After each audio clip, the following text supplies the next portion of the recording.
ವೀಕ್ಷಕರಿಗೊಂದು breaking news ಬರ್ತಾ ಇದೆ. ಮುಗ್ಧ ಮಕ್ಕಳ ನಗುವನ್ನ ಕ್ರೂರಿ ಕೊರೋನಾ ಕಸಿದುಕೊಂಡಿದೆ. ಯಾಕೆ ಗೊತ್ತಾ ವೀಕ್ಷಕರೇ? ಹೆಮ್ಮಾರಿಯಿಂದ ಆಡಿ ನಲಿಯುವಂತ ಸಂತೋಷವನ್ನ ಈ ಸಂದರ್ಭದಲ್ಲಿ ಮಕ್ಕಳು ಕಳ್ಕೊಂಡಿರ್ತಕ್ಕಂಥದ್ದು. ರಾಜ್ಯದಲ್ಲಿ ದಿನದಿಂದ ದಿನಕ್ಕೆ ಕ್ರೂರಿ ಕೊರೋನಾ ಅಟ್ಟಹಾಸ ಜಾಸ್ತಿ ಆಗ್ತಿರೋದು ಅದೆಲ್ಲ ವಿಚಾರ ತಮಗೆ ಗೊತ್ತಿರ್ತಕ್ಕಂಥದ್ದು. ಆದ್ರೆ ಕೊರೋನಾದ ಎಫೆಕ್ಟ್, ಆಫ್ಟರ್ ಎಫೆಕ್ಟ್ಸ್ ಅಂತ ನಾವೇನ್ ಕರಿತೀವಿ, ಅದರ ಎಫೆಕ್ಟ್ಸ್ ನ ಇವತ್ತು ನಾವು ಅನುಭವಿಸ್ತಾ ಇದ್ದೀವಿ.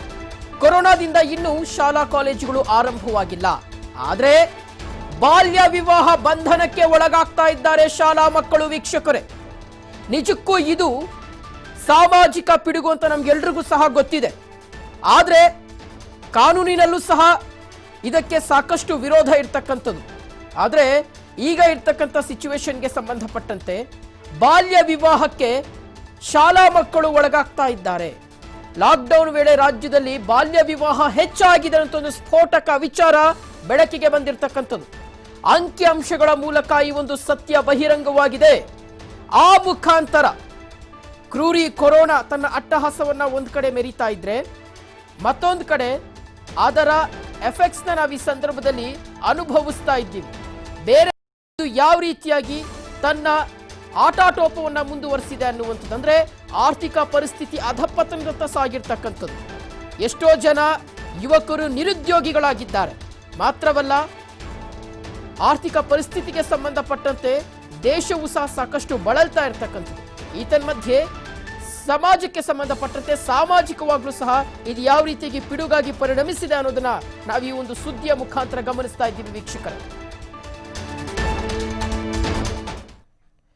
ಇನ್ನು ವೀಕ್ಷಕರೇ, ಈ ಒಂದು ಸುದ್ದಿನ ಕೇಳಿದ್ರೆ ರಾಜ್ಯದ ಶಿಕ್ಷಿತ ವರ್ಗವೇ ತಲೆ ತಗ್ಗಿಸುತ್ತೆ. ಯಾಕಂದ್ರೆ ಲಾಕ್ಡೌನ್ ಸಂದರ್ಭದಲ್ಲಿ ಆದಂತಹ ಬಾಲ್ಯ ವಿವಾಹ ಎಷ್ಟು ಗೊತ್ತಾ ವೀಕ್ಷಕರೇ? ಹಾಗಾದ್ರೆ ಅಂಕಿಅಂಶಗಳು ಕೊಡ್ತಾ ಇರ್ತಕ್ಕಂಥ ಮಾಹಿತಿ ಹಾಗಾದ್ರೆ ಯಾವ ರೀತಿಯಾಗಿದೆ? ರಾಜ್ಯದಲ್ಲಿ ಇನ್ನೂ ಸಹ ಶಾಲಾ ಕಾಲೇಜುಗಳು ಆರಂಭವಾಗಿಲ್ಲ. ಶಾಲೆಗಳು ಆರಂಭವಾಗದ ಹಿನ್ನೆಲೆಯಲ್ಲಿ ಮನೆಯಲ್ಲಿಯೇ ಮಕ್ಕಳಿದ್ದಾರೆ. ಮಕ್ಕಳನ್ನ ಬಾಲ್ಯ ವಿವಾಹಕ್ಕೆ ಪೋಷಕರು ದೂಡ್ತಾ ಇದ್ದಾರೆ. ಗ್ರಾಮೀಣ ಭಾಗದಲ್ಲಿ ಕಂಡು ಬರ್ತಾ ಇರತಕ್ಕಂಥ ವಿಚಾರ ಇದು. ಪ್ರತಿ ವರ್ಷ ಉತ್ತರ ಕರ್ನಾಟಕದಲ್ಲಿ ಬಾಲ್ಯ ವಿವಾಹ ಹೆಚ್ಚಾಗ್ತಾ ಇತ್ತು. ಆದ್ರೆ ಒಂದಷ್ಟು ತಿಳುವಳಿಕೆ, ಅರಿವನ್ನ ಮೂಡಿಸುವ ಮೂಲಕ ಅದಕ್ಕೆ ಕಡಿವಾಣವನ್ನ ಹಾಕಲಾಗಿತ್ತು. ಆದ್ರೆ ಈಗ ಈ ಒಂದು ಕೊರೋನಾ ಸಂದರ್ಭದಲ್ಲಿ ಇದು ಜಾಸ್ತಿ ಆಗ್ತಾ ಇರ್ತಕ್ಕಂಥದ್ದು. ಈ ಬಾರಿ ಶಿಕ್ಷಿತರಿರುವಂತಹ ಜಿಲ್ಲೆಯಲ್ಲಿಯೇ ಬಾಲ್ಯ ವಿವಾಹ ಜಾಸ್ತಿಯಾಗಿ ಕಂಡು ಬಂದಿದೆ ವೀಕ್ಷಕರೇ. ಪ್ರಮುಖವಾಗಿ ಹಾಸನ, ಮೈಸೂರು ಭಾಗದಲ್ಲಿ ಬಾಲ್ಯ ವಿವಾಹ ಹೆಚ್ಚಳವಾಗಿದೆ. ಲಾಕ್ಡೌನ್ ಸಂದರ್ಭದಲ್ಲಿ ರಾಜ್ಯದಲ್ಲಿ ಒಟ್ಟು 122 ಬಾಲ್ಯ ವಿವಾಹವಾಗಿದೆ. ಐ ರಿಪೀಟ್, ರಾಜ್ಯದಲ್ಲಿ ಒಟ್ಟು 122 ಬಾಲ್ಯ ವಿವಾಹ ನಡೆದಿರ್ತಕ್ಕಂಥದ್ದು ಈ ಒಂದು ಲಾಕ್ಡೌನ್ ಸಂದರ್ಭದಲ್ಲಿ 4 ತಿಂಗಳ ಅವಧಿಯಲ್ಲಿ. ಅಂದ್ರೆ ಇಟ್ ಈಸ್ ವೆರಿ ಕ್ಲಿಯರ್. ಒಂದ್ ಕಡೆ ಆರ್ಥಿಕ ಪರಿಸ್ಥಿತಿಗೆ ಸಂಬಂಧಪಟ್ಟಂತೆ ಯಾವ ರೀತಿಗೆ ಕೊರೋನಾ ಗಧಾ ಪ್ರಹಾರವನ್ನ ಮಾಡಿದೆ ಅನ್ನೋದನ್ನ ನಾವು ಈ ಸಂದರ್ಭದಲ್ಲಿ ಗಮನಿಸ್ತಾ ಇದ್ದೀವಿ. ಮತ್ತೊಂದು ಕಡೆ ಸಾಮಾಜಿಕವಾಗಿ ಸಮಾಜಕ್ಕೆ ಸಂಬಂಧಪಟ್ಟಂತೆ ಯಾವ ರೀತಿಯಾಗಿ ಒಂದು ಕೊರೋನಾ ತನ್ನ ಕಬಂಧ ಬಾಹುವನ್ನು ಚಾಚುವ ಮೂಲಕ ಬೇರೆ ಬೇರೆ ವಲಯಗಳಲ್ಲಿ ಇದರ ಒಂದು ತೀವ್ರತೆಯನ್ನ ತೋರಿಸ್ತಾ ಇದೆ ಅನ್ನೋದನ್ನು ಸಹ ನಾವು ನೋಡ್ತಾ ಇರ್ತಕ್ಕಂಥದ್ದು. ಪೋಷಕರು ತಮ್ಮ ಮಕ್ಕಳಿಗೆ ಬಾಲ್ಯ ವಿವಾಹವನ್ನ ಮಾಡ್ತಾ ಇದ್ದಾರೆ. ಅದಕ್ಕೆ ಕಾರಣ ಶಾಲಾ ಕಾಲೇಜುಗಳು ಓಪನ್ ಆಗಿಲ್ಲ. ಹಾಗಂತ ಶಾಲಾ ಕಾಲೇಜುಗಳನ್ನ ಓಪನ್ ಮಾಡಬೇಕಾ? ಖಂಡಿತ ಅಲ್ಲ. ಆ ರೀತಿಯಾದಂತಹ ಒಂದು ಮನಸ್ಥಿತಿಯಲ್ಲ. ಆದ್ರೆ ಅದರ ಒಂದು ತೀವ್ರತೆಯನ್ನ ಈ ಸಂದರ್ಭದಲ್ಲಿ ನಾವು ಗಮನಿಸ್ತಾ ಇದ್ದೀವಿ ವೀಕ್ಷಕರೇ. ಶಿಕ್ಷಿತರಿರುವಂತಹ ಜಿಲ್ಲೆಯಲ್ಲಿಯೇ ಬಾಲ್ಯ ವಿವಾಹ ಹೆಚ್ಚಾಗಿ ನಡೆದಿರ್ತಕ್ಕಂಥದ್ದು. ಹಾಸನ, ಮೈಸೂರು ಭಾಗದಲ್ಲಿ ಬಾಲ್ಯ ವಿವಾಹ ಹೆಚ್ಚಳವಾಗಿ ಕಂಡು ಬಂದಿದೆ. ಮೈಸೂರು ನಮಗೆ ಗೊತ್ತಿರ್ತಕ್ಕಂಥ ವಿಚಾರ. ಸುಶಿಕ್ಷಿತರಿರ್ತಕ್ಕಂಥ ಜಿಲ್ಲೆ ಅಂತ ನಾವು ಕರಿತೀವಿ, ವಿದ್ಯಾವಂತರಿರ್ತಕ್ಕಂಥ ಜಿಲ್ಲೆ ಅಂತ ಕರಿತೀವಿ. ಆದ್ರೆ ಇದೇ ಜಿಲ್ಲೆಯಲ್ಲಿ ಬಾಲ್ಯ ವಿವಾಹ ಹೆಚ್ಚಾಗಿರ್ತಕ್ಕಂಥದ್ದು. ಇನ್ನು ದೂರುಗಳು ಬಂದಿತ್ತು ವೀಕ್ಷಕರು ಈ ಒಂದು ವಿಚಾರಕ್ಕೆ ಸಂಬಂಧಪಟ್ಟಂತೆ. ಹಾಗಾಗಿ ಸ್ವೀಕರಿಸಿದ ದೂರುಗಳ ಸಂಖ್ಯೆನ ಈ ಸಂದರ್ಭದಲ್ಲಿ ತಾವು ಗಮನಿಸ್ತಾ ಇದ್ದೀರಾ. ಏಪ್ರಿಲ್ನಲ್ಲಿ 129 ದೂರುಗಳು ಬಂದಿತ್ತು ಬಾಲ್ಯ ವಿವಾಹಕ್ಕೆ ಸಂಬಂಧಪಟ್ಟಂತೆ. ಮೇ ತಿಂಗಳಲ್ಲಿ 579 ದೂರುಗಳ ಸಂಖ್ಯೆ ಬಂದಿತ್ತು. ಹಾಗೆ ಜೂನ್ನಲ್ಲಿ 578 ಬಾಲ್ಯ ವಿವಾಹದ ದೂರುಗಳು ಬಂದಿತ್ತು. ಜುಲೈ ತಿಂಗಳಲ್ಲಿ 170. ಹಾಗೆ ಆಗಸ್ಟ್ ತಿಂಗಳಲ್ಲಿ 224 ಬಾಲ್ಯ ವಿವಾಹಕ್ಕೆ ಸಂಬಂಧಪಟ್ಟಂತಹ ದೂರುಗಳು ಬಂದಿರತಕ್ಕಂಥದ್ದು. ಒಟ್ಟು ಸ್ವೀಕರಿಸಿದ ದೂರುಗಳ ಸಂಖ್ಯೆ 1680. 1680 ದೂರುಗಳು ಬಾಲ್ಯ ವಿವಾಹಕ್ಕೆ ಸಂಬಂಧಪಟ್ಟಂತೆ ಇಲ್ಲಿಯವರೆಗೆ ದಾಖಲಾಗಿದೆ ಸ್ವೀಕರಿಸಿರ್ತಕ್ಕಂಥ ದೂರುಗಳು. ಇದರಲ್ಲಿ ವಿವಾಹವಾಗಿರ್ತಕ್ಕಂಥ ಅಂಕಿಅಂಶಗಳನ್ನು ಸಹ ಈ ಸಂದರ್ಭದಲ್ಲಿ ತಾವು ಗಮನಿಸ್ತಾ ಇದ್ದೀರಾ ವೀಕ್ಷಕರೇ. ಆ ಮುಖಾಂತರ ಇದು ಆತಂಕದ ವಿಚಾರ ಅಂತಾನೆ ಹೇಳಬೇಕಾಗುತ್ತೆ. ಅಂದ್ರೆ ಯಾಕೆ ಈ ರೀತಿಯಾಗಿ ಪೋಷಕರು ಈ ರೀತಿಯಾದಂಥ ಒಂದು ನಿರ್ಧಾರಕ್ಕೆ ಬರ್ತಿದ್ದಾರೋ ಗೊತ್ತಿಲ್ಲ. ಮನೆಯಲ್ಲಿ ಮಕ್ಕಳನ್ನ ಪೋಷಣೆ ಮಾಡಲಿಕ್ಕೆ ಅವ್ರ ಕೈನಲ್ಲಿ ಸಾಧ್ಯವಾಗ್ತಾ ಇಲ್ವಾ, ಅಥವಾ ಜ್ಞಾನದ ತಿಳುವಳಿಕೆ ಕಡಿಮೆ ಇರೋದ್ರಿಂದ ಈ ರೀತಿಯಾದಂಥ ಒಂದು ದಾರಿಯನ್ನು ತುಳಿತಾ ಇದ್ದಾರೆ ಅಂತ ಒಂದು ಪ್ರಶ್ನೆ ಸಹಜವಾಗಿ ಕಾಡ್ತಾ ಇರ್ತಕ್ಕಂಥದ್ದು ವೀಕ್ಷಕರೇ. ಯಾಕಂದ್ರೆ ಉತ್ತರ ಕರ್ನಾಟಕದಲ್ಲಿ ಅತಿ ಹೆಚ್ಚಾಗಿ ಬಾಲ್ಯ ವಿವಾಹ ಕಂಡು ಬರ್ತಾ ಇತ್ತು. ನಾವು ಇಷ್ಟು ವರ್ಷಗಳ ಕಾಲ ನೋಡ್ತಾ ಇದ್ವಿ, ಯಾಕಂದ್ರೆ ಅಲ್ಲಿ ಸ್ವಲ್ಪ ವಿದ್ಯಾವಂತಿಕೆ ಕಡಿಮೆ ಇತ್ತು ಅಂತ. ಆದ್ರೆ ಈಗ ಹಳೆ ಮೈಸೂರು ಭಾಗದಲ್ಲಿ, ಪ್ರಮುಖವಾಗಿ ವಿದ್ಯಾವಂತರಿರ್ತಕ್ಕಂಥ ಭಾಗದಲ್ಲೇ ಹೆಚ್ಚು ಬಾಲ್ಯ ವಿವಾಹ ಆಗಿರ್ತಕ್ಕಂಥ ಅಂಕಿಅಂಶಗಳು ನಮಗೆ ಕಾಣಸಿಗ್ತಾ ಇದೆ. ಇದೇ ವಿಚಾರಕ್ಕೆ ಸಂಬಂಧಪಟ್ಟಂತೆ ಕಂಪ್ಲೀಟ್ ಆಗಿ ವಿಶ್ಲೇಷಣೆಯನ್ನ ಮಾಡಲಿಕ್ಕೆ ನಮ್ಮ ಕರೆಸ್ಪಾಂಡೆಂಟ್ ವೀಣಾ ಇದೀಗ ಲೈವ್ ಅಲ್ಲಿ ಜಾಯ್ನ್ ಆಗ್ತಾ ಇರ್ತಕ್ಕಂಥದ್ದು. ವೀಣಾ, ಬಾಲ್ಯ ವಿವಾಹ ಸಾಮಾಜಿಕ ಪಿಡುಗು, ಇದನ್ನ ಹೋಗಲಾಡಿಸುವಂತ ನಿಟ್ಟಿನಲ್ಲಿ ಸಾಕಷ್ಟು ಕ್ರಮಗಳನ್ನ ಕೈಗೊಳ್ಳಲಾಗ್ತಾ ಇರ್ತಕ್ಕಂಥದ್ದು. ಅಂದ್ರೆ ಕೆಳ ಹಂತದಿಂದಲೇ, ಅಂದ್ರೆ ಗ್ರಾಮೀಣ ಪ್ರದೇಶಗಳಿಂದಲೇ ಜನರಿಗೆ ಅರಿವನ್ನ ಮೂಡಿಸುವಂತ ಕೆಲಸವನ್ನ ಈ ಸಂದರ್ಭದಲ್ಲಿ ಸಂಬಂಧಪಟ್ಟಂತವರು ಮಾಡ್ತಾ ಇದ್ದಾರೆ. ಆದ್ರೆ ಈ ಒಂದು ಕೊರೋನಾ ಸಂದರ್ಭದಲ್ಲಿ ಪೋಷಕರು ಈ ಒಂದು ನಿರ್ಧಾರವನ್ನ ಪರಿಣಾಮ 120 ರಾಜ್ಯದಲ್ಲಿ ಸಂಭವಿಸಿದೆ. ಇದನ್ನು ಯಾವ ರೀತಿಗೆ ತಾವು ವಿಶ್ಲೇಷಣೆಯನ್ನ ಮಾಡಬಹುದು ಅಂತ ವೀಣಾ? ಶಿವಶಂಕರ್, ಏನು ಬಾಲ್ಯ ವಿವಾಹ ಅನ್ನುವಂಥದ್ದು ಒಂದು ಸಾಮಾಜಿಕ ಪಿಡುಗು ಅನ್ನುವಂಥದ್ದು ನಮ್ಗೆಲ್ರಿಗೂ ಗೊತ್ತೇ ಇದೆ. ಸಾಕಷ್ಟು ಶಿಕ್ಷಣ ಇಲಾಖೆಗಳಾಗಿರ್ಬೋದು, ಸಂಬಂಧಪಟ್ಟ ಅಧಿಕಾರಿಗಳು ಅವೇರ್ನೆಸ್ ಅನ್ನ ಕ್ರಿಯೇಟ್ ಮಾಡ್ತಾ ಇದ್ರು ಕೂಡ ಪ್ರತಿ ವರ್ಷ ಕೂಡ ಬಾಲ್ಯ ವಿವಾಹ ಹೆಚ್ಚಾಗ್ತಾನೆ ಇದೆ. ಆದ್ರೆ ಗಮನಿಸಬಹುದು, ಈಗೇನು ಕರ್ನಾಟಕಕ್ಕೆ ಕರೋನಾ ಎಂಟ್ರಿ ಕೊಟ್ಟು ಬರೋಬ್ಬರಿ 7 ತಿಂಗಳಾಗಿದೆ. ಶಾಲಾ ಕಾಲೇಜುಗಳು ಕೂಡ ಹಾಗಾಗಿ ಓಪನ್ ಆಗಿಲ್ಲ. ಈಗಾಗಲೇ ಅರ್ಧ ಶೈಕ್ಷಣಿಕ ವರ್ಷ ಆರಂಭ ಆಗ್ಬೇಕಿತ್ತು. ಜೊತೆಗೆ ಏನು ಕೆಲವೊಂದು ಏನು ವಿದ್ಯಾಗಮವನ್ನ ಇಂಪ್ಲಿಮೆಂಟ್ ಮಾಡಲಾಗಿತ್ತು. ಸೊ ಅದನ್ನ ಕೂಡ ಸ್ಟಾಪ್ ಮಾಡಲಾಗಿದೆ. ಅಂದ್ರೆ ಅದರಲ್ಲಿ ಒಂದಷ್ಟು ಲೋಪದೋಷಗಳು ಇರುವಂತ ಹಿನ್ನೆಲೆಯಲ್ಲಿ ವಿದ್ಯಾಗಮ ತಾತ್ಕಾಲಿಕವಾಗಿ ಸ್ಥಗಿತ ಆಗಿದೆ. ಸೊ ಇದೆಲ್ಲದರ ಎಫೆಕ್ಟ್ ಈಗ ಚಿಕ್ಕ ಮಕ್ಕಳಿಗೆ ಆಗ್ತಾ ಇದೆ ಅಂತ ಹೇಳ್ಬೋದು. ಏನು ಪ್ರತಿ ವರ್ಷ ಕೂಡ ಬಾಲ್ಯ ವಿವಾಹ ಜಾಸ್ತಿ ಆಗ್ತಾ ಇತ್ತು. ಆದ್ರೆ ಈ ಒಂದು ಲಾಕ್ಡೌನ್ ಸಂದರ್ಭದಲ್ಲಿ ಅತಿ ಹೆಚ್ಚು ಬಾಲ್ಯ ವಿವಾಹ ವರದಿಯಾಗಿದೆ. ಬರೋಬ್ಬರಿ 5 ತಿಂಗಳಲ್ಲಿ 122 ಬಾಲ್ಯ ವಿವಾಹಗಳು ವರದಿಯಾಗಿರುವಂತದ್ದು ನಿಜಕ್ಕೂ ಕೂಡ ತಲೆ ತಗ್ಗಿಸುವಂತಹ ಕೆಲಸ ಅಂತ ಹೇಳ್ಬೋದು, ವಿಚಾರ ಅಂತ ಹೇಳ್ಬೋದು. ಯಾಕಂದ್ರೆ ನಾವು ಗಮನಿಸಬಹುದು, ಶಾಲೆಗಳು ಓಪನ್ ಆದಂತಹ ಸಂದರ್ಭದಲ್ಲಿ ಮಕ್ಕಳು ಶಾಲೆಗೆ ತೆರಳ್ತಾರೆ. ಆ ಸಂದರ್ಭದಲ್ಲಿ ಪೋಷಕರು ಅವರನ್ನ ವಿವಾಹ ಮಾಡುವಂತಹ ಚಾನ್ಸಸ್ ತುಂಬಾನೇ ಕಡಿಮೆ ಇರುತ್ತೆ. ಆದ್ರೆ ಲಾಕ್ ಡೌನ್ ಹಿನ್ನೆಲೆಯಲ್ಲಿ ಕಳೆದ 7 ತಿಂಗಳಿಂದ ಕೂಡ ಎಲ್ಲಾ ರಾಜ್ಯದ ಮಕ್ಕಳು ಮನೆಯಲ್ಲೇ ಇದ್ದಾರೆ. ಹಾಗಾಗಿ ಪೋಷಕರು ಬಾಲ್ಯ ವಿವಾಹ ಮಾಡ್ತಾ ಇದ್ದಾರೆ ಅಂತ ಹೇಳ್ಬೋದು. ಕಳೆದ ಈ ಒಂದು 5 ತಿಂಗಳ ಅಂಕಿಅಂಶಗಳನ್ನ ನೋಡಿದ್ರೆ ನಿಜಕ್ಕೂ ಕೂಡ ಬೆಚ್ಚಿ ಬೀಳ್ತೀವಿ.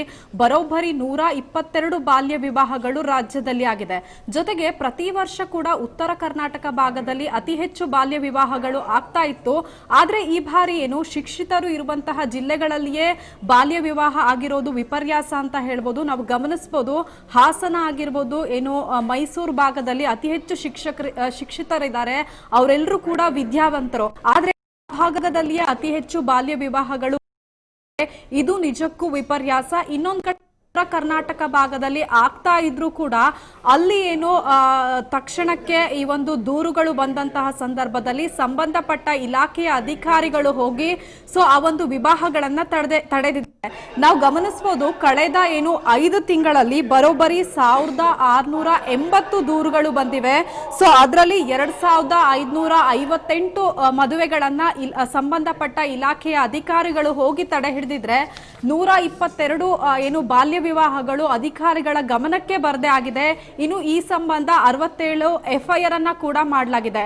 ಈ ಅಂಕಿಅಂಶಗಳನ್ನ ನೋಡಿದ್ರೆ ನಿಜಕ್ಕೂ ಕೂಡ ದಿಗಿಲು ಹುಟ್ಟಿಸುತ್ತೆ. ಯಾಕಂದ್ರೆ ನಾವು ಗಮನಿಸಬಹುದು, ಏಪ್ರಿಲ್ ಅಲ್ಲಿ ಕೇವಲ 129 ದೂರುಗಳು ಬಂದ್ರೆ ಮೇದಲ್ಲಿ 579 ಬರುತ್ತೆ. ಅಂದ್ರೆ ಲಾಕ್ಡೌನ್ ಸಂದರ್ಭದಲ್ಲಿ ದೂರುಗಳ ಸಂಖ್ಯೆ ಕೂಡ ಹೆಚ್ಚಾಗಿದೆ. ಇನ್ನೊಂದು ಕಡೆ ಜೂನ್ ನಲ್ಲಿ 578, ಜುಲೈನಲ್ಲಿ 170, ಆಗಸ್ಟ್ ನಲ್ಲಿ 224 ದೂರುಗಳು ಬರುತ್ತೆ. ದೂರುಗಳ ಸಂಖ್ಯೆ ಕೂಡ ಹೆಚ್ಚಾಗಿದೆ.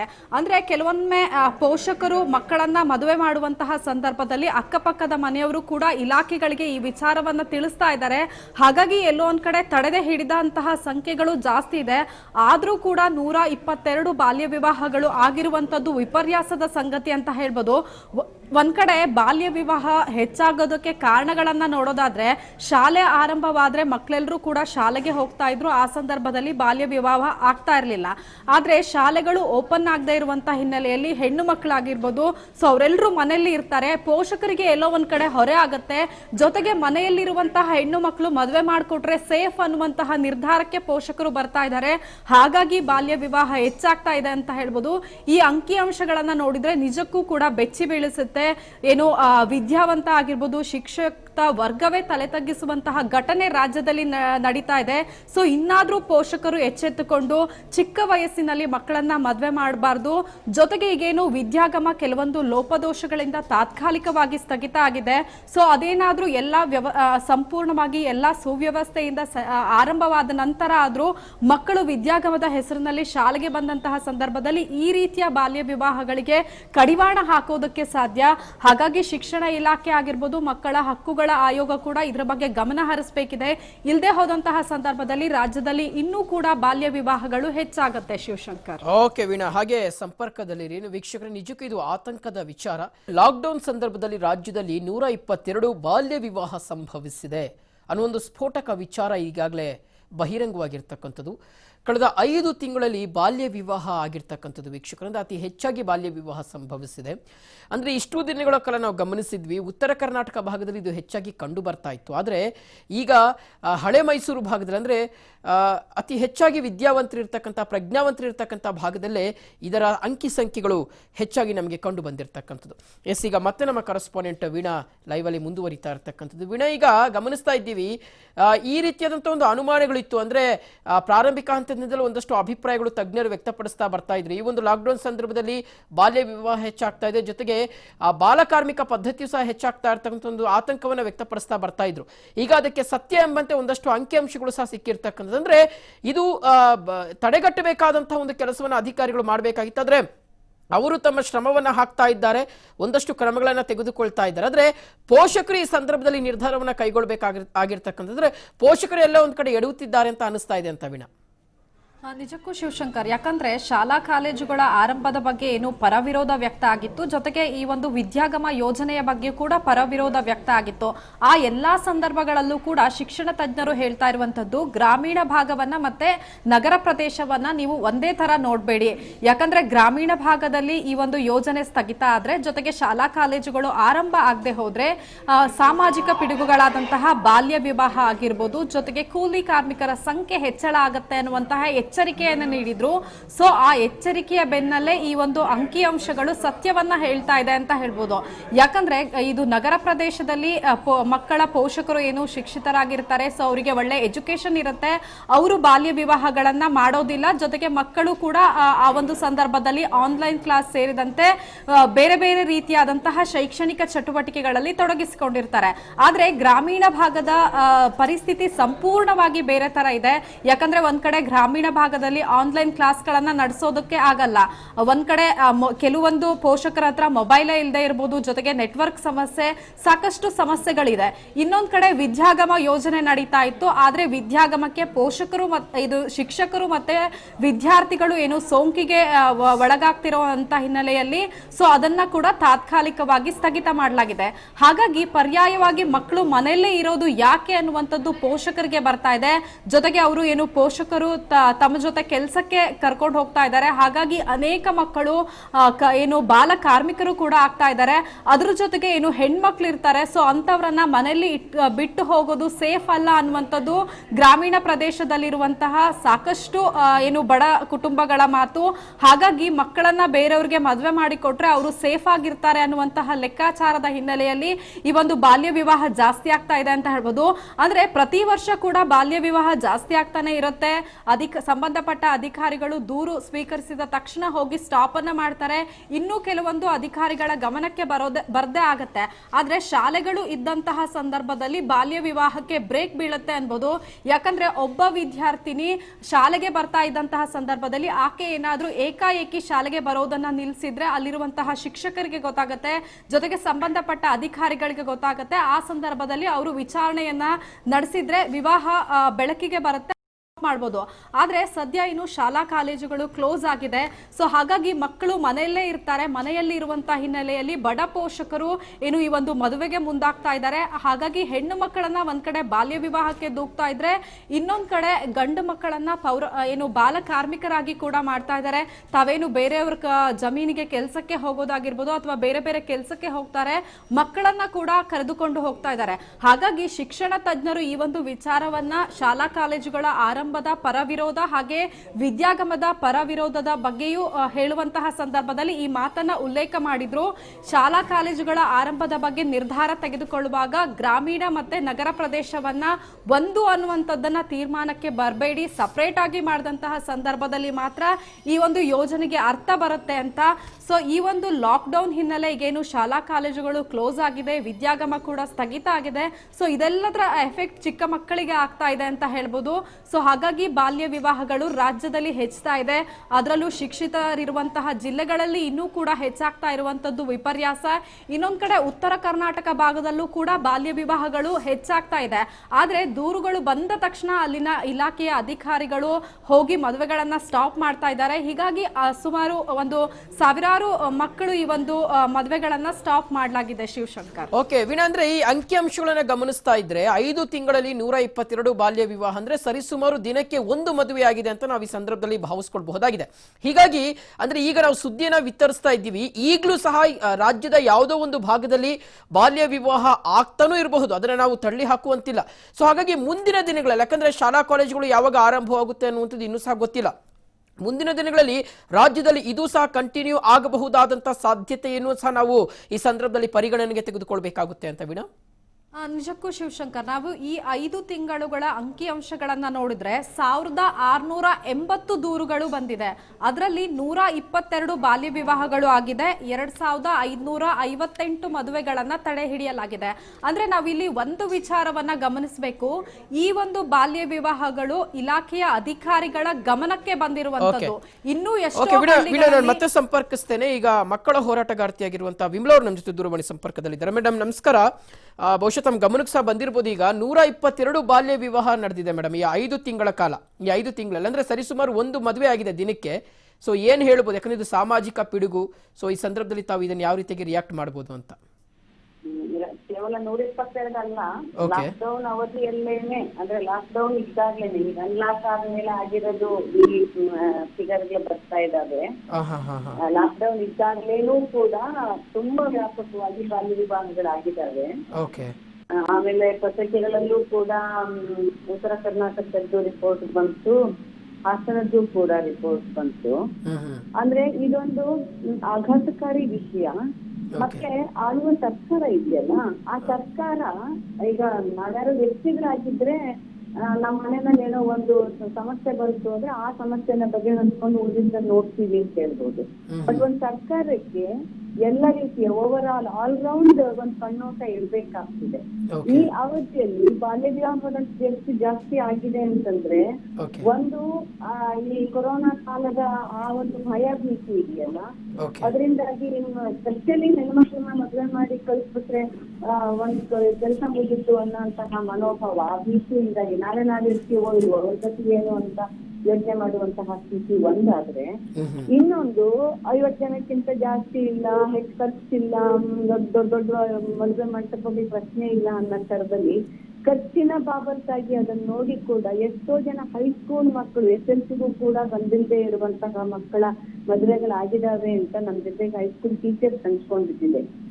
ಬಹಳ ಟ್ರೈ ಮಾಡಿದ್ದಾರೆ ಪೋಷಕರ ಹತ್ರ ಮಾಡ್ಲಿಕ್ಕೆ ಆ ತರದಲ್ಲೆಲ್ಲ ಕೂಡ, ಬಟ್ ಆಗಿಲ್ಲ. ಇಲ್ಲಿ ಸರ್ಕಾರದ ದಿವ್ಯ ನಿರ್ಲಕ್ಷ್ಯ ಇಂತಹ ಎಲ್ಲ ರೀತಿಗಳಿಗೆ, ಕೊರೋನಾ ಒಂದು ಬಿಟ್ಟು ಇನ್ಯಾವ ಅದನ್ನು ಕೂಡ ಕರೆಕ್ಟ್ ಆಗಿ ಹ್ಯಾಂಡಲ್ ಮಾಡಕ್ ಆಗಿಲ್ಲ ಅವ್ರ ಕೈನಲ್ಲಿ.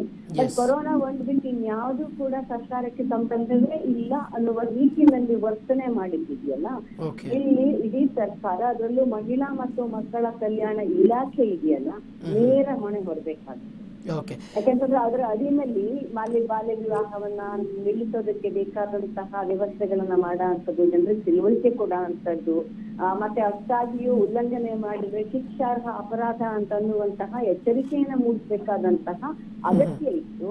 ಸೊ ಮಹಿಳಾ ಮತ್ತು ಮಕ್ಕಳ ಕಲ್ಯಾಣ ಇಲಾಖೆ ಇಡಿಯಾಗಿ ಸಚಿವರಿಂದ ಹಿಡಿದು ಕೊನೆಯ ಹಂತದ ಸಿಬ್ಬಂದಿಯವರೆಗೆ ನೇರ ಹೊಣೆಯನ್ನ ಹೊರಬೇಕು. ಮತ್ತು ಸರ್ಕಾರ ಇಂತಹ ಯಾವುದೂ ಕೂಡ ತನ್ನ ಸಂಬಂಧವೇ ಇಲ್ಲ ಅಂತ ಕಣ್ಣು ಮುಚ್ಚಿ ಕೂತ್ಬಿಟ್ಟಿದೆಯಲ್ಲ, ಅದು ನಿಜವಾಗ್ಲೂ ಅಕ್ಷಮ್ಯ ಅಪರಾಧ ಅಂತ ನಾನು ಹೇಳೋದಕ್ಕೆ ಇಷ್ಟಪಡ್ತೀನಿ.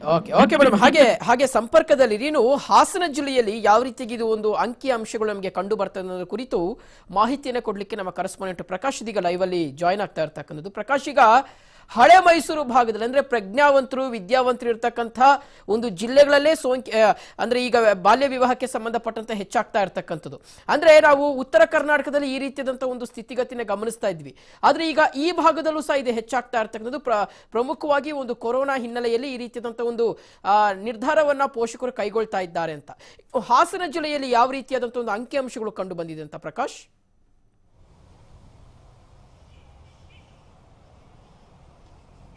ಶಿವಶಂಕರ್, ಈಗಾಗಲೇ ಹಾಸನ ಜಿಲ್ಲೆಯಲ್ಲಿ ಏಪ್ರಿಲ್, ಮೇ ಮತ್ತೆ ಜೂನ್ ತಿಂಗಳಲ್ಲಿ ಬಾಲ್ಯ ವಿವಾಹಗಳು ನಡೆದಿದೆ ಅನ್ನುವ ಮಾಹಿತಿ ಕೂಡ ಈಗಾಗಲೇ ಲಭ್ಯವಿರತಕ್ಕಂಥದ್ದು. ಸುಮಾರು 22 ಬಾಲ್ಯ ವಿವಾಹ ಪ್ರಕರಣಗಳು ಕೂಡ ಆಗಿದ್ದಾವೆ ಅನ್ನುವ ಮಾಹಿತಿ ಈಗ ಸದ್ಯಕ್ಕೆ ಲಭ್ಯವಾಗಿರ್ತಕ್ಕಂಥದ್ದು. ನಮಗೆ ಈಗ ಬಂದಿರುವ ಮಾಹಿತಿಯ ಪ್ರಕಾರ ಅಂದ್ರೆ ಮಕ್ಕಳ ಅಭಿವೃದ್ಧಿ ಇಲಾಖಾ ಡಿಡಿ ಅವರು ಹೇಳಿರುವಂತಹ ಪ್ರಕಾರ ಈಗಾಗಲೇ 18 ಪ್ರಕರಣಗಳು ಬಾಲ್ಯ ವಿವಾಹ ಅಂದ್ರೆ ಲಾಕ್ಡೌನ್ ಸಂದರ್ಭದಲ್ಲಿ ಪ್ರಕರಣಗಳು ಕೂಡ ಆಗಿದ್ದು, ಅದರಲ್ಲಿ ಸುಮಾರು 10ಕ್ಕೂ ಹೆಚ್ಚು ಪ್ರಕರಣಗಳನ್ನು ನಾವು ಬಾಲ್ಯ ವಿವಾಹ ಆಗದಂತೆ ತಡೆದಿದ್ದೀವಿ. ಇದಕ್ಕೆ ಸಂಬಂಧಪಟ್ಟ ಹಾಗೆ ಈಗಾಗಲೇ 8 ಪ್ರಕರಣಗಳು ಕೂಡ ದಾಖಲಾಗಿರುವಂತದ್ದು.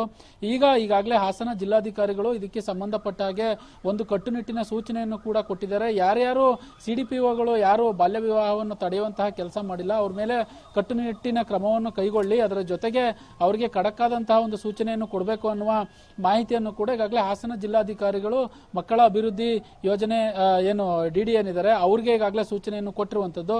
ಅದ್ರ ಜೊತೆಗೆ ಈಗಾಗಲೇ ಕಾರ್ಯಪ್ರವೃತ್ತರಾಗಿದ್ದೀವಿ, ನಮ್ಮ ಕೆಲಸವನ್ನು ಕೂಡ ನಾವು ಮಾಡ್ತಾ ಇದೀವಿ ಅನ್ನುವ ಮಾಹಿತಿಯನ್ನು ಕೂಡ ಹೇಳ್ತಾ ಇರುವಂತದ್ದು. ಆದ್ರೆ ಇದೆಲ್ಲ ಪ್ರಮುಖವಾಗಿ ಬಹಳ ಮುಖ್ಯವಾಗಿ ಇದು ವಿಷಯ ಅಲ್ಲ, ಯಾಕಂತಂದ್ರೆ ಲಾಕ್ಡೌನ್ ಸಂದರ್ಭದಲ್ಲಿ ಬಾಲ್ಯ ವಿವಾಹಗಳು, ಅದರಲ್ಲೂ ಹಾಸನ ಜಿಲ್ಲೆಯಲ್ಲಿ ಅತಿ ಹೆಚ್ಚು ಶಿಕ್ಷಣ ಇರುವಂತಹ ಎಲ್ಲ ಸೌಲಭ್ಯ ಇರುವಂತಹ ಜಿಲ್ಲೆಯಲ್ಲಿ ಈ ರೀತಿ ಬಾಲ್ಯ ವಿವಾಹ ನಡೆದಿದೆ ಅಂದ್ರೆ ನಿಜವಾಗ್ಲೂ ಅಧಿಕಾರಿಗಳು ಏನ್ ಮಾಡ್ತಾ ಇದ್ರು ಅನ್ನುವ ಪ್ರಶ್ನೆಗಳು ಕೂಡ ಇಲ್ಲಿ ಉದ್ಭವ ಆಗುತ್ತೆ. ಯಾಕಂತಂದ್ರೆ ಕಳೆದ 2 ವರ್ಷದ ಹಿಂದೆ ಇಡೀ ರಾಜ್ಯಕ್ಕೆ SLCಯಲ್ಲಿ ಹಾಸನ ಜಿಲ್ಲೆ ನಂಬರ್ 1 ಸ್ಥಾನವನ್ನು ಕೂಡ ಪಡೆದಿತ್ತು. ಆದ್ರೆ ಹಾಸನ ಜಿಲ್ಲೆ ಈ ಬಾರಿ ಲಾಕ್ಡೌನ್ ಸಂದರ್ಭದಲ್ಲಿ ಬಾಲ್ಯ ವಿವಾಹ 22 ಪ್ರಕರಣಗಳು ಆಗಿರುವಂತಹ ಅಂಕಿಅಂಶ ಬೆಳಕಿಗೆ ಬಂದಿರೋದು. ಆದ್ರೆ ಅಧಿಕಾರಿಗಳು ಹೇಳುವ ಪ್ರಕಾರ 18 ಪ್ರಕರಣಗಳಾಗಿದ್ದಾವೆ. ಅದರಲ್ಲಿ 10 ಪ್ರಕರಣಗಳನ್ನು ಕೂಡ ಈಗಾಗಲೇ ನಾವು ತಡೆದಿದ್ದೀವಿ, 8 ಪ್ರಕರಣಗಳು ಕೂಡ ಆಗಿವೆ. ಈಗಾಗಲೇ ಕಟ್ಟುನಿಟ್ಟಿನ ಸೂಚನೆಯನ್ನು ಕೊಟ್ಟಿದ್ದೀವಿ ಅನ್ನುವ ಮಾಹಿತಿಯನ್ನು ಕೊಡ್ತಾ ಇರುವಂತದ್ದು. ಆದ್ರೆ ಲಾಕ್ಡೌನ್ ಸಂದರ್ಭದಲ್ಲಿ ಒಂದಿಷ್ಟು ಮಕ್ಕಳ ಮೇಲೆ ಪರಿಣಾಮವನ್ನು ಕೂಡ ಬೀರಿರುವಂತದ್ದು.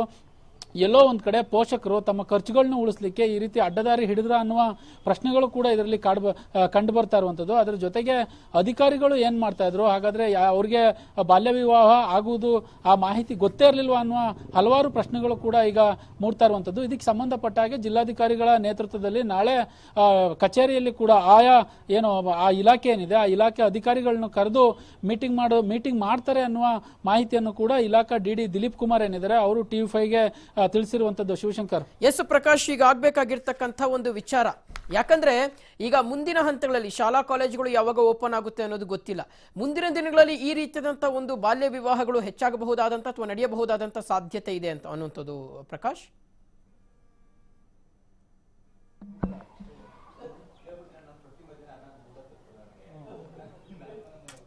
ಬಾಲ್ಯ ವಿವಾಹ ಪ್ರಕರಣಗಳು ಹಾಸನ ಜಿಲ್ಲೆಯಲ್ಲಿ ಹೆಚ್ಚಾಗಿದೆ. ಆ ಸಂದರ್ಭದಲ್ಲಿ ಸ್ವತಃ ಹಾಸನ ಜಿಲ್ಲಾಧಿಕಾರಿ ಆರ್ ಗಿರೀಶ್ ಏನಿದ್ದಾರೆ ಅವರು ಅಖಾಡಕ್ಕೆ ಇಳಿದಿರುವಂತದ್ದು. ಅದರ ಜೊತೆಗೆ ಅಲ್ಲಿ ಕೆಲಸ ಮಾಡುವಂತಹ ಆ ಇಲಾಖೆಗೆ, ಮಕ್ಕಳ ಅಭಿವೃದ್ಧಿ ಇಲಾಖೆಗೆ ಬರುವಂತಹ ಅಧಿಕಾರಿಗಳಿಗೆ ಈಗಾಗಲೇ ಸೂಚನೆಯನ್ನು ಕೊಟ್ಟಿದ್ದಾರೆ ಅನ್ನುವ ಮಾಹಿತಿ ಲಭ್ಯವಾಗಿದೆ. ಇನ್ನಾದರೂ ಬಾಲ್ಯ ವಿವಾಹ ಪ್ರಕರಣಗಳನ್ನು ಅಧಿಕಾರಿಗಳು ಏನು ಸ್ಥಳೀಯ ಮಟ್ಟದ CDPO ಆಗಿರ್ಬೋದು, ಮಕ್ಕಳ ಮತ್ತು ಮಕ್ಕಳ ಕಲ್ಯಾಣ ಇಲಾಖಾ ಅಧಿಕಾರಿಗಳಾಗಿರ್ಬೋದು, ಇವರೆಲ್ಲರೂ ಕೂಡ ತಡಿಲಿಕ್ಕೆ ಕೆಲಸವನ್ನು ಮಾಡಲೇಬೇಕು. ಅಕಸ್ಮಾತ್ ಮಾಡಲಿಲ್ಲ ಅಂತ ಆದ್ರೆ ಅಂತವ್ರ ಮೇಲೆ ಕಟ್ಟುನಿಟ್ಟಿನ ಕ್ರಮವನ್ನು ಕೈಗೊಳ್ಳಿ, ಅದರ ಜೊತೆಗೆ ಅವ್ರಿಗೆ ಕೊನೆಯದಾಗಿ ವಾರ್ನ್ ಕೂಡ ಮಾಡಿ ಅನ್ನುವ ಮಾಹಿತಿಯನ್ನು ಹಾಸನ ಜಿಲ್ಲಾಧಿಕಾರಿಗಳು ಮಹಿಳಾ ಮತ್ತು ಮಕ್ಕಳ ಕಲ್ಯಾಣ ಇಲಾಖೆ ಅಧಿಕಾರಿಗಳೇನಿದ್ದಾರೆ ಅವ್ರಿಗೆ ಕೊಟ್ಟಿದ್ದಾರೆ ಅನ್ನುವ ಮಾಹಿತಿಯನ್ನು ಸ್ವತಃ ಅಧಿಕಾರಿಗಳು ಕೂಡ ಈಗಾಗಲೇ TV5ಗೆ ಹೇಳಿರುವಂತದ್ದು. ಲಾಕ್ಡೌನ್ ಸಂದರ್ಭದಲ್ಲಿ ಪೋಷಕರು ಈ ರೀತಿ ಖರ್ಚನ್ನು ಉಳಿಸಿಕೊಳ್ಳೋದಕ್ಕೆ ಎಲ್ಲಿ ಅಡ್ಡದಾರಿ ಹಿಡಿದ್ರ ಅನ್ನುವ ಪ್ರಶ್ನೆಗಳು ಕೂಡ ಈಗಾಗಲೇ ಉದ್ಭವ ಆಗ್ತಾ ಇರುವಂತದ್ದು. ಒಟ್ಟಾರೆ ಮುಂದಿನ ದಿನಗಳಲ್ಲಿ ಇಂತಹ ಪ್ರಕರಣಗಳು ಕಡಿಮೆ ಮಾಡ್ತಾರ ಅನ್ನೋದನ್ನ ಕೂಡ ಕಾದ್ ನೋಡ್ಬೇಕಾಗುತ್ತೆ. ಓಕೆ ಪ್ರಕಾಶ್, ಹಾಗೆ ಸಂಪರ್ಕ ಸಂಪರ್ಕದಲ್ಲಿ ನೀನು ಹೋರಾಟಗಾರ್ತಿಯಾಗಿರುವಂತಹ ವಿಮಲ ಅವ್ರ ಜೊತೆ ದೂರವಾಣಿ ಸಂಪರ್ಕದಲ್ಲಿ ಇರ್ತಕ್ಕಂಥದ್ದು. ಮೇಡಮ್, ನನ್ನ ಧ್ವನಿ ಕೇಳಿಸ್ತಾ ಇದ್ರೆ ಅಂದ್ರೆ ಹಳೆ ಮೈಸೂರು ಭಾಗ ಅಂದ್ರೆ ಪ್ರಜ್ಞಾವಂತರಾಗಿರ್ಬೋದು, ವಿದ್ಯಾವಂತರು ಇರ್ತಕ್ಕಂಥ ಪ್ರದೇಶದಲ್ಲಿ ಅಂದ್ರೆ ಇಷ್ಟು ದಿನಗಳ ಕಾಲ ನಾವು ಗಮನಿಸಿದ್ವಿ, ಇಷ್ಟು ವರ್ಷಗಳ ಕಾಲ ಉತ್ತರ ಕರ್ನಾಟಕ ಭಾಗದಲ್ಲಿ ಇದು ಹೆಚ್ಚಾಗಿ ಕಂಡು ಬರ್ತಾ ಇತ್ತು. ಆದ್ರೆ ಈಗ ಹಳೆ ಮೈಸೂರು ಭಾಗದಲ್ಲಿ ಇದು ಹೆಚ್ಚಾಗಿ ಈಗ ದಾಖಲಾಗಿರ್ತಕ್ಕಂಥದ್ದು ಅಂತಂದ್ರೆ ಏನಾಗ್ತಾ ಇದೆ, ಗ್ರೌಂಡ್ ಲೆವೆಲ್ ಅಲ್ಲಿ ಯಾವ ರೀತಿ ಸಮಸ್ಯೆ ಉದ್ಭವಿಸಿದೆ ಅನ್ನುವಂಥದ್ದು ಮೇಡಮ್? ಇಲ್ಲಿ ಪ್ರಶ್ನೆ ಏನಂತಂದ್ರೆ ಅದು ಹಳೆ ಮಧ್ಯ ಅಥವಾ ಉತ್ತರ ಕರ್ನಾಟಕದ ಪ್ರಶ್ನೆ ಅಲ್ಲ. ಜೆಂಡರ್ ಅಂತ ಅನ್ನೋದು ಇದೆಯಲ್ಲ, ಅದು ಪೊಲಿಟಿಕಲ್ ಅಜೆಂಡಾ ಆಗಿ ಬರುತ್ತಿರುವಂತಹ ಸಂದರ್ಭಕ್ಕೆ ಇಡೀ ಸಮಾಜವನ್ನ ತಳ್ಳುತ್ತಾ ಇರುವಂತಹ ಸಂಗತಿ ಬಹಳಷ್ಟು ನಡೀತಾ ಇದೆ ಅಲ್ವಾ. ಈಗ ಉದಾಹರಣೆಗೆ ಇಂಥದ್ದೊಂದು ನಡೆದಾಗ ಅದನ್ನ ಖಡಾಖಂಡಿತವಾಗಿ ಪಂಚಾಯತ್ ಮೆಂಬರ್ ಇಂದ ಹಿಡಿದು ರಾಷ್ಟ್ರಪತಿಯ ರಾಷ್ಟ್ರಾಧ್ಯಕ್ಷರವರೆಗೆ ಎಲ್ಲರೂ ಕೂಡ ಖಂಡಿಸ್ಬೇಕು ಮತ್ತು ಅದಕ್ಕೆ ಲಾಗು ಆಗುವಂತಹ ಕಾನೂನುಗಳ ಜಾರಿಗಾಗಿ ಪ್ರಯತ್ನ ಪಡಬೇಕು ಮತ್ತು ಸಾಮಾಜಿಕ ಪರಿವರ್ತನೆ ಏನಾಗ್ಬೇಕಾಗಿದೆಯಲ್ಲ ಅವುಗಳಿಗೆ ಕೆಲಸ ಮಾಡಬೇಕು. ಬಟ್ ಸೋಫಾರ್ ಬಾಲ್ಯ ವಿವಾಹ ನಿಷೇಧ ಯಾವಾಗ ಆಗಿತ್ತು ಈ ದೇಶದಲ್ಲಿ? ಅಂದ್ರೆ ಒಂದು ಕಠಿಣವಾದಂತಹ ಕಾನೂನು ಇದ್ದಾಗ್ಲೂ ಕೂಡ ಇಂಥದ್ದು ನಡೀತದೆ ಅಂತ ಅನ್ನೋದು ಇದೆಯಲ್ಲ, ಬಹಳ ಸಂದರ್ಭಗಳಲ್ಲಿ ಗುಟ್ಟಾಗಿ ನಡೀತಿತ್ತು, ಈಗ ರಾಜಾರೋಷವಾಗಿ ನಡೆಯುತ್ತೆ. ಯಾಕೆ ನಡೆಯುತ್ತೆ ಅಂತಂದ್ರೆ ಇವತ್ತು ಆಡಳಿತ ಮಾಡ್ತಾ ಇರುವಂತವ್ರು, ಅದು ಪಂಚಾಯತ್ ಅಂದ್ರೆ ವಿಕೇಂದ್ರೀಕರಣ ವ್ಯವಸ್ಥೆಯ ಪಂಚಾಯತ್ ಲೆವೆಲ್ ಇಂದ ಹಿಡಿದು ಕೇಂದ್ರ ಸರ್ಕಾರದವರೆಗೂ ಕೂಡ ಮಹಿಳಾ ವಿಷಯಗಳು ಅಂತನ್ನೋದು ಕೇವಲ ಘೋಷಣೆಯ ವಿಷಯಗಳಾಗಿ ಮಾತ್ರ ಉಳಿದಿದ್ದಾವೆ. ಉದಾಹರಣೆಗೆ ಈಗ ಅತ್ಯಾಚಾರದ ಪ್ರಕರಣಗಳ ಬಗ್ಗೆ ಅದನ್ನ ಖಡಾಖಂಡಿತವಾಗಿ ಖಂಡಿಸಿ. ಓಕೆ ಮೇಡಮ್, ಧನ್ಯವಾದ TV5 ಜೊತೆ ಮಾತನಾಡಿದ್ದಕ್ಕೆ.